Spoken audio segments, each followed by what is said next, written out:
Okay, so listen, this video is going to be a recap of both episode 1 and 2. All right, Ready to Love just came back. We just finished watching Ready to Love Make a Move, which I didn't even really do a wrap up of that. What do y'all think about Ready to Love Make a Move? Do y'all want to see a second season? And if so, do you want that second season to be of men, or do you want to see some other women from the past from Ready to Love? Put it in the comments below. What do y'all want to see? And what do you think about the outcome? I've watched some of the interviews, and I don't know, it just didn't hit the same as Ready to Love does or whatever. But it was an interesting show, and it kept my attention throughout the season. So I'll be interested to see what they are going to do with it, like going forward.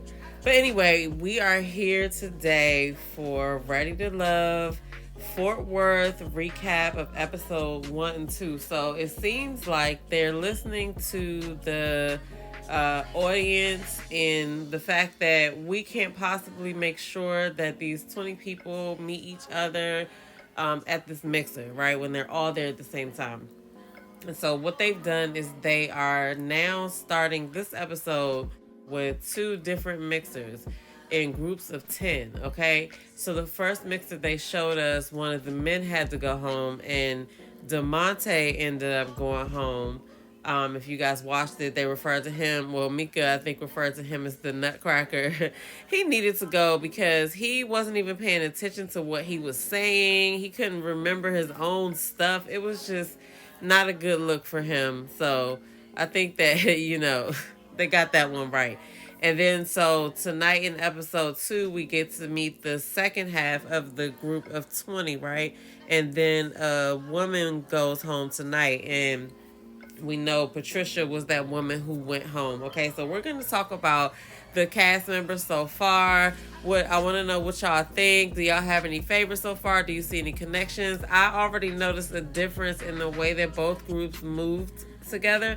I noticed a difference in the way both groups moved. It seemed like the second group of people had a bit more connections than the first group did. Kind of the way that it just seemed like they showed a bunch of clips of people clicking. You know what I mean? Maybe that's just how they put the footage together, but that's how it came off to me. And so, all right, so there's one person who y'all remember didn't show up, and that was Glenn. And I just want to say, shout out to Glenn for not showing up, because the cutaway scene that they did have, I was like, yo, he looks like he is petrified. Like, he does not want to do this. Like, I don't know what was going on at the time that they were filming for this season. Like, were we watching the end of like the Miami season where they had the reunion? Like, what was going on that could have possibly affected why he would just change his mind and be freaked out like that? I don't know. Maybe he saw everything that was going on, but he definitely had a change of heart.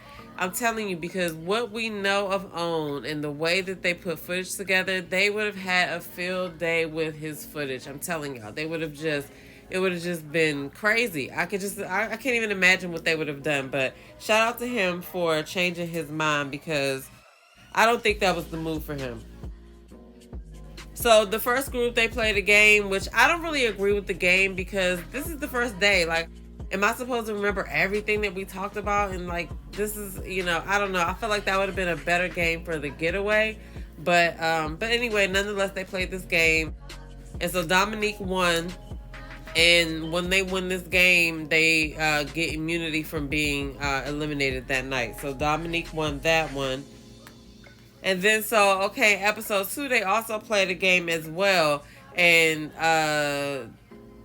this time the ladies had to see how well they knew the men, which again, I feel like they should have saved this game for later on in the season, but whatever. I do like the fact that they introduced them in groups of 10, because it was a smaller crowd and they got to talk to everybody, right? So now when they get together, at least they do know the group that they started with, and they'll be able to mingle with the other people as well. So I think this is going to be a good look. I think this is a good curveball. We'll see how it goes. We'll see how it goes. It's only episode 2. So like I said, last week Damonte went home. And so this week we meet a whole new group of singles. And I'm going to tell y'all right now, Lamar is going to be a problem, okay? I want to know how tall Lamar is, but Lamar is definitely going to be a problem. The clips that we've already seen of him, his mouth is off the chain. We already can see that, right? So hey, there's always one. Every season there's always one. So I can't wait to see, what Owen has done with the footage of this man. Okay? He started out the gate talking about hypothetical nude dates and skinny dipping, and Vanessa was not feeling it, so there's no connection on there. Renisha was kind of feeling him, so we'll see how that goes. I feel like this group made a lot of, they showed a lot of possibilities for connections in this group. We had like Chaz and Vanessa, then you had Alonzo and Patrice, and there was a couple more. So I think that this is going to be a good season, y'all. I think this is going to be a good season. I also want to point out how wild Owen is with the music that they're playing for the scenes. Like, especially during awkward moments, it's like, oh my God, it makes it even more awkward. You know what I mean? And they could have only been sitting there for like a few seconds, but to us, it just seems like they drew it out and the music just helps it. The music just helps it seem like, oh, this was an awkward moment. The music tells you how to feel like in movies and stuff like that. Now, I got something to say about Alonzo, but I'm going to reserve it until a couple more episodes. He said something when he was like describing somebody, and I was just like, why would he say that? But I'll hold it until we get a couple more episodes out and see. But overall, I feel like, there are some possibles here. We got some possibles. Like, there's some possible connections, and we're going to see both groups meet each other at the brunch next week, and that should be very interesting. Like I said, Lamar is a character, and we're going to be talking about Lamar this season. I just know we are. I just know they're going to put them in some situations where he is going to have to say something. Man, and it seems like we got a bunch of freaks in this group too. They were already talking about sucking on toes and things they didn't like and all of that. So, this season has the potential to be, good. So the ladies play this game and Maya wins it. So of course she gets immunity. She's not going to be up for elimination. So the men go and meet with Tommy, and they really like Maya. They like Leyland. They kind of not feeling Rashina, Patricia, and Vanessa. Those are the three that were in the bottom. And Rashina stays, which I agree with that. Patricia goes home. So, girl, you might have dodged the bullet. Let us watch some of the episodes first, and we will see. So, really quick, we're going to go through the castmates. So, we have 18 singles right now. We have April, who's 41, and she's a pharmaceutical director. So don't really pay attention to the ages that much. I'm just going to say what they put on the screen, but y'all know how they play with these ages too. So like I said, we had April, who's 41. She's a pharmaceutical director. LaRon is 31. He's a systems operations manager. He says he's looking in the wrong places for love, and he needs a reason to stop going out. So he's going to be funny. Then we have Mika, who's 36. She's an esthetician. She has 2 kids, and she's ready to step out of her shell. Then we have Damonte, who was the one that went home. He's 40. He's 42, and he was a fashion stylist. And he said that he's a head turner. Okay, but Damonte has gone home. Then we got Will, who's 31. He's a real estate developer, and he referred to himself as Himothy. I was laughing my ass off when he said that, and that really cracked me up. He says he knows he's the total package, and he's already on Mika out of the gate, y'all. He's already on Mika. Then we got William, who's 37. He's a comedian, and he's also in the National Guard, and I think he's a chef or something like that. Don't quote me on that chef part. Then we have Alexis, who's the operations director, and she just says, please be clean. Then we have Dominique, who is 35. He's an accountant and a curator. April likes him, but he wants to have like 2 to 10 kids, like 2 to 10. Then we have Glenn, who was the one that did not show up. He's a teacher. He's the one that got cold feet, okay? And then we have Koshia, who's 35. She's a realtor. She has a 10-year-old and a 15-year-old. And Koshia has an interesting story. She found out her ex-husband had kids after they got married. So that was something they talked about on this episode. And Will told her that she overlooked it because of sex. But she took offense to that, but she still exchanged numbers with him. But it was a point where she looked directly at the camera when he was trying to stay connected to her or whatever. That's going to be interesting as well. They got a couple of people on here that, they're just going to make for good TV. So then this week we meet Vanessa, who's 35. She's a flight attendant.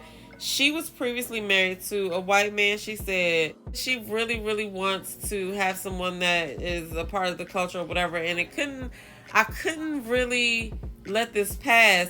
A lot of times when they have these seasons and they do 2 seasons, it seems like they put the wrong people on the wrong episodes. Like, there's some people in a bunch of the cities that if they would have mixed up the cast a little bit, then they may have had more matches.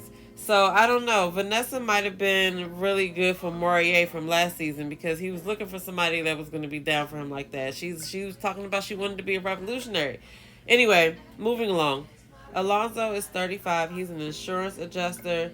Then we have Patricia, who is the one that left. She's 35. She was in tech. She's a tech recruiter. Then we got Chaz. Chaz is going to be another wild card as well as far as the things that he might say. Chaz is 47. He's a data analytics manager. I feel like we're going to see a lot from Chaz as well. Then we have Maya, who's 30. She's a healthcare consultant. We got Jonathan, who's 36. He's a recycling center owner. Then we got Leyland, who's 40. I can't remember what they said her job was. I'll have to see next episode. Then you got Lamar, who is a DJ and coach. The main thing I can remember about Lamar is Lamar's mouth seems like it's off the hook, okay? I'm telling you, we're going to see. We're going to see. It's only episode 2, all right? Then we have Patrice, who is a transportation co-owner. She owns a transportation company. And then we have Rashina, who's 38, and she's a salon owner, okay? So, like I said, we have a good, interesting group of people. I have some hope for this season, you know what I mean? But I just wanted to come and give a little recap. Get in the comments below. Let me know if you have a favorite this season already yet or not. Do you remember the names yet? I remember a lot of the names. What are y'all thinking as we're starting this new season off? Did you miss Ready to Love? Did you watch Ready to Love make a move since we couldn't watch Ready to Love the regular season?